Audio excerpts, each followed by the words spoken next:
So today we're talking about chapter 13, which is called The Age of Dissent and Division, 1500 to 1564. And another way of talking about this period is to call it the Reformation or the Protestant Reformation. This is a period when Western Christendom splits in half, basically, between Catholic and Protestant groups. Oftentimes, historians don't really use the word Catholic to describe the church in the Middle Ages before the Reformation because the modern Catholic Church really was profoundly shaped by this moment of the Protestant Reformation when the church split. And so this is when we can really begin to talk about a modern Catholic church and a Lutheran church and a Calvinist or Presbyterian or Congregationalist church and the Anabaptists and other groups that arise during this time.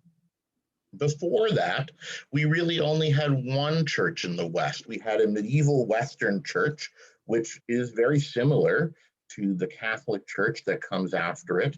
It includes an emphasis on the sacraments, especially the Eucharist, receiving bread and wine in the form of Jesus's body and blood.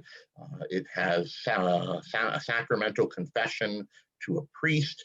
There are images of saints and the Virgin Mary and Jesus everywhere, relics that consist of body parts or pieces of clothing from these saintly figures are the focus of prayer, and the church is structured in a hierarchical way with parish priests and then bishops on top of the priests and archbishops on top of the bishops and the Pope ultimately at the head of the church.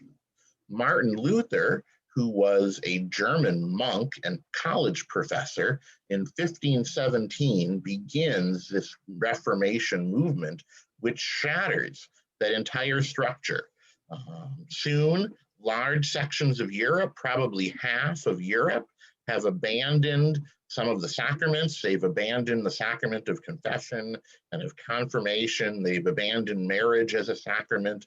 They have transformed radically the understanding of the Eucharist so that the Catholics believe that when the priest holds the bread and the wine up and says the words of the words of consecration, that the bread and wine literally transform into the body and blood of Christ. For most Protestants, it's a purely symbolic act, right?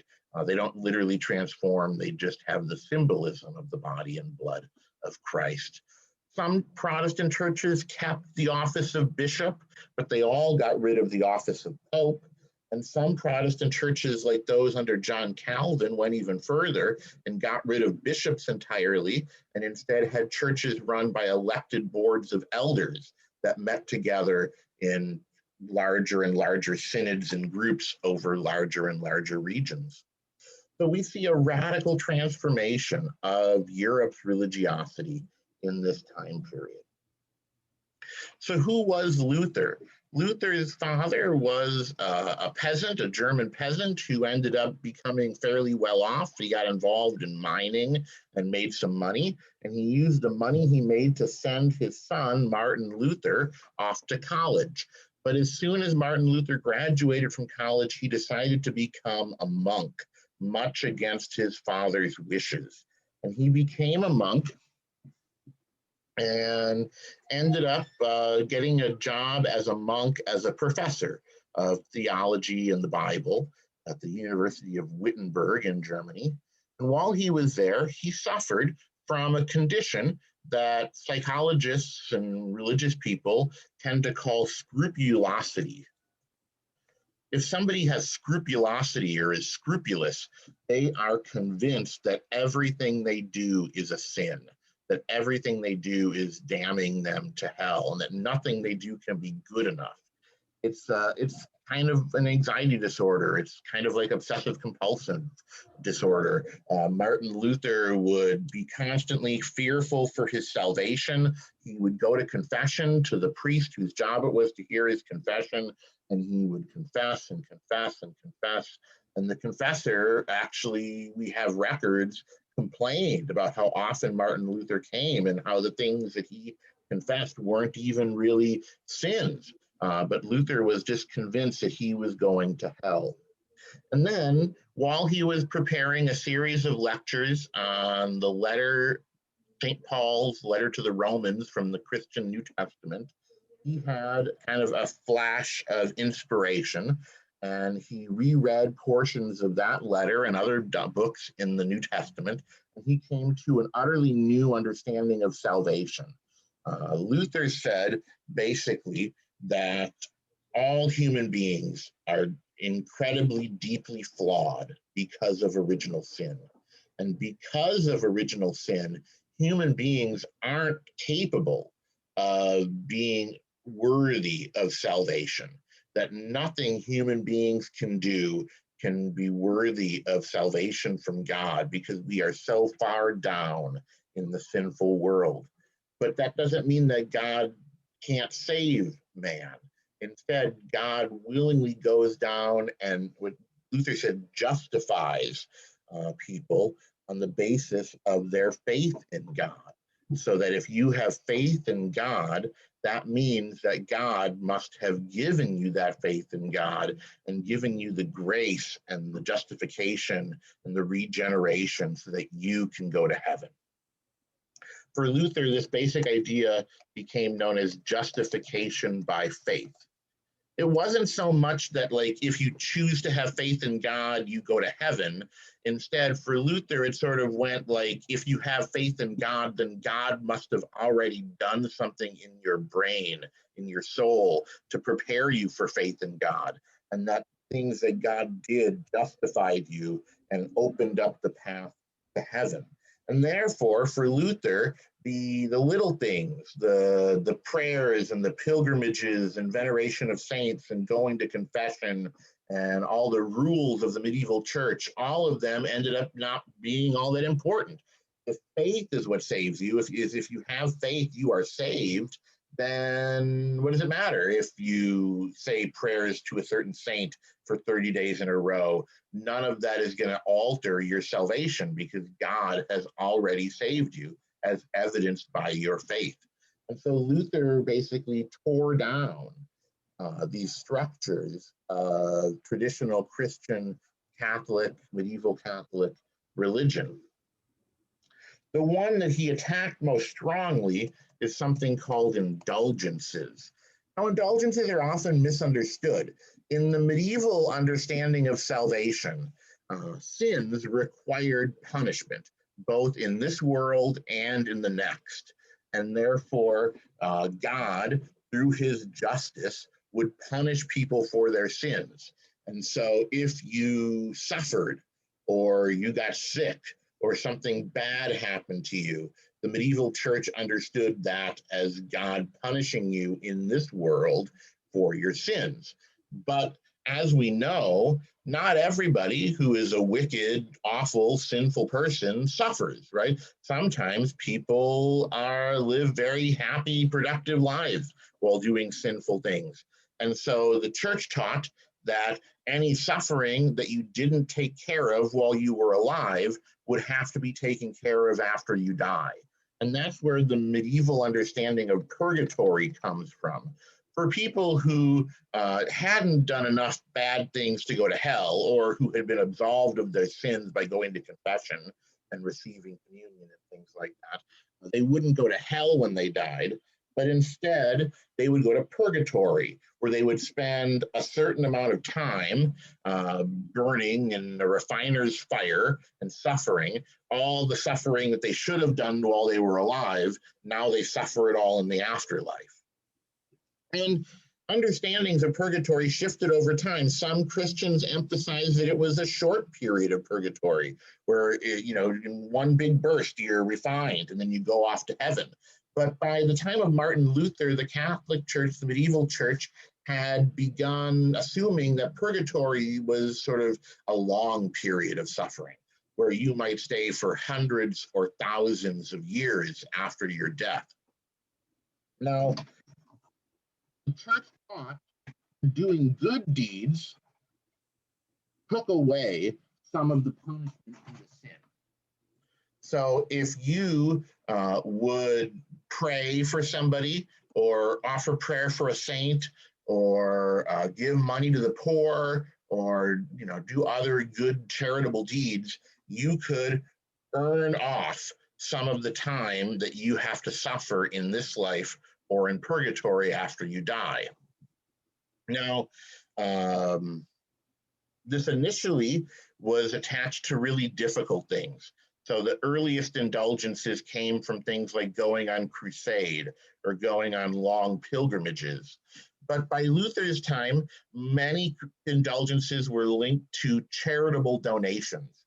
You give money to charity and you receive an indulgence in return. And the one that really made Martin Luther angry was that the archbishop in his area had made a deal with the Pope to sell indulgences. And half of the money from the indulgence sale went to charity, went to the Pope to rebuild the church in Rome. And the other half of the indulgence money went directly to the bishop as profit. And what happened was a indulgence seller came by Wittenberg, where Luther was, and he had a golden box or a wooden box, and he said, you take a gold coin. As soon as a gold coin, he said, in my box shall ring, a soul from purgatory shall spring. In other words, if you put money in this box, you or a person of your choice will go directly to heaven. And for Luther, this was completely backwards, right? Luther said, the only reason you're saved is because you have faith in God. Giving money to charity has no impact on your salvation, especially giving money to charity where half of it is siphoned off by a corrupt archbishop. And so Luther wrote a document called the 95 Theses, which he posted on the door of the Wittenberg church, basically calling for an academic debate about indulgences. And this got big fast. The printing press had recently come out, and as a result, Luther's 95 Theses get printed and copied and spread all over Germany. And people begin to say, hey, this guy's making some good points. And Luther begins to write pamphlets and other documents and songs, and those are printed and spread all over Germany. And within about 5 years, there's a large movement to embrace Luther's understanding of Christianity. Now, Luther eventually basically founds his own church, which later on we call Lutheranism. And the Lutherans, they said basically salvation through faith alone, only the Bible, only Scripture has true authority. They rejected the veneration of saints, fasting, pilgrimages, an end to monasticism, an end to priests and bishops. They said everyone is a priest, the priesthood of all believers, and they got rid of all the sacraments except for baptism and communion. And this was a popular idea, and a number of powerful, important noblemen and cities seized upon Luther's ideas. Part of it may have been genuine religious belief on their part, but part of it was probably a cynical power and money grab. If you embraced Luther's new religion, it meant that you could get rid of the bishops and the monasteries and the churches all over your territory. And those bishops and monasteries and churches were generally the richest people around. And so if the prince gets rid of the monastery and the bishopric, he can seize all that money, all those buildings, all the tithes, all the income, and become fabulously wealthy. And so as a result, about half of Germany ends up embracing Luther's ideas, and the princes impose from the top down this new religion. Now, the Reformation expands very quickly, and I just want to talk about two groups that grow out of the early Reformation. One is the Anabaptists. Anabaptists, it literally means rebaptizers. That's not a term they would have used for themselves, because the Anabaptists believed that infant baptism was unjust. They said, we are like Luther. Luther says the only authority for religion is the Bible, and the Bible never once shows an infant being baptized. And therefore, we're not going to baptize infants. Instead, the only way to really be a Christian is to get baptized when you're an adult, when you're making a conscious choice to join church. Their idea of the true church wasn't sort of a nationwide church where everyone was a member. The Anabaptist ideal was of small communities made up of true believers who all accepted as adults this Anabaptist faith. They were, in theory, in favor of pacifism. They were against joining the army. They were against getting involved in politics. But some of them in the 1530s went a little nuts. And so there was kind of a group of Anabaptists who were convinced that the world was coming to an end. And they captured a city in Germany called Munster, and they declared that Munster was the new Jerusalem. And they declared that their leader was the new King David. And they instituted all these new laws, including mandatory polygamy for everyone. They seized all the money. They killed the rich. They created this millenarian community that terrified everybody, Catholic and Protestant. And the Catholics and Protestants actually stopped fighting just long enough so that they could go and recapture Munster and kill all of the Anabaptist leaders. After that, Anabaptists faced persecution from Catholics and from Protestants. And many Anabaptists were tortured and murdered. The group that kind of emerged out of them were known as the Mennonites and the Amish. Both the Mennonites and the Amish are the descendants of this Anabaptist movement. Far more successful was Calvinism.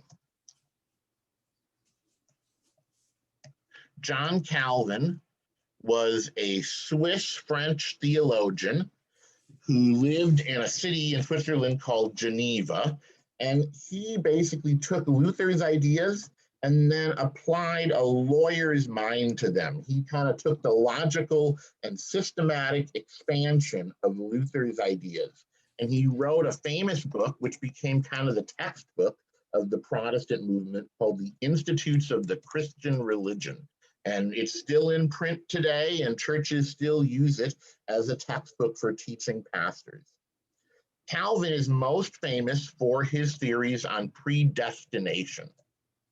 Predestination is the idea that God chooses from the beginning of time, before the world was made, who is going to heaven and who is going to hell. Now, Martin Luther believed in predestination, but he did not place a big emphasis on it. Remember, Luther said that if you have faith in God, that means that God must have given you the grace to have that faith, and that is what saves you. And that kind of begs the question, why doesn't everyone have faith in God? And Calvin kind of expands it and says that God has explicitly chosen a few people to save. They are called the elect. And they receive that grace and that justification and that regeneration, and they become true Christians and go on to heaven, whereas the vast majority of everyone else is damned. And God chooses not to give them that grace and therefore to condemn them to hell. And that is the basic preaching of Calvinism. He also creates what has been called the Presbyterian polity, which is a new way of running churches. So rather than having bishops on top giving orders to archbishops, giving popes to archbishops, to bishops, to priests, Calvin envisions a more democratic structure where each congregation will appoint elders, and those elders will work with the pastors to make decisions for the church. And then some of the elders from each church will go on to higher level committees that will make decisions for the city as a whole, for the country as a whole, and then ultimately in theory for the world as a whole as far as the church goes. Calvin was also very strict. They prohibited all religious music, all non-religious music too, all art, all religious art, all non-religious art, all vestments, so the robes the priest wore, none of that, no fancy tables for the church, plain wood tables, plain wood pews, plain windows, no stained glass, no music, no nothing. Geneva became an international center of Calvinism, and people traveled from all over the world to study there. The most famous probably is John Knox, who was from Scotland. John Knox trained in Geneva and then went back and became the leader of the Scottish Presbyterian Church, which is still the church in Scotland today. And many of Calvin's ideas influenced English Christianity. The Puritans, for instance, were people who were strongly steeped in Calvin's version of Christianity. Now, during all of this, as these new ideas are spreading, there is fighting going on between Catholics and Protestants. The ruler of Germany, a guy named Charles V, and Charles V is an interesting figure. He is the ruler of Germany, and the Holy Roman Emperor, so he's in charge of Italy too. He's also the King of Spain, so he's in charge of Spain, and he controls Flanders. And because he's the King of Spain, he controls all of the New World, so he controls Mexico and South America and the Caribbean and Florida and other parts of North and South America. So Charles V is this incredibly powerful figure. He does his best to snuff out Protestantism, but he fails. As a result, a peace is laid out in the end of the middle of the 1500s called the Peace of Augsburg. And the Peace of Augsburg has this new rule that says that every ruler gets to decide if he wants to be Catholic or Lutheran. And whatever the ruler, the prince or the city or the king decides, everyone in their territory has to agree. And if they don't, they have to leave. Now, some people talk about the Peace of Augsburg as being the beginnings of religious toleration, because it said that Catholics and Lutherans can both exist in the German Empire. But it's not really tolerance, because they said that if your king was a Lutheran and you were a Catholic, you had to leave or be persecuted. And the other thing is, it excluded everybody who wasn't a Lutheran or a Catholic. So all the Calvinists and the Anabaptists were left out and continued to be persecuted even after the Peace of Augsburg. And so this actually ends up causing more trouble than it's worth. All right. Now there's a big other Reformation going on at this time called the English Reformation over in England. And I found a documentary film on the English Reformation that I'd like you to watch. It's called History of Britain by Simon Schama, and it's episode 6 called The Burning Convictions. And I posted a link to it on the Canvas site in the announcements page. So when you get a chance today or tomorrow, please watch that documentary on the English Reformation. One last thing, if you have your perspective book, let's take a look at page 446, Martin Luther's The Large Catechism. So this is the document I asked you guys to write about this week in the writing assignment. Basically, a catechism is a book for training new Christians. And so catechisms in the ancient church were guidebooks for training converts to Christianity.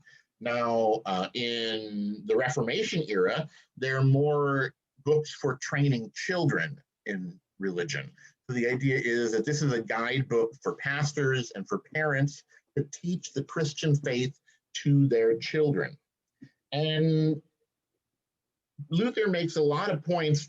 One of the big ones is that you should read the catechism every day. That's his big claim.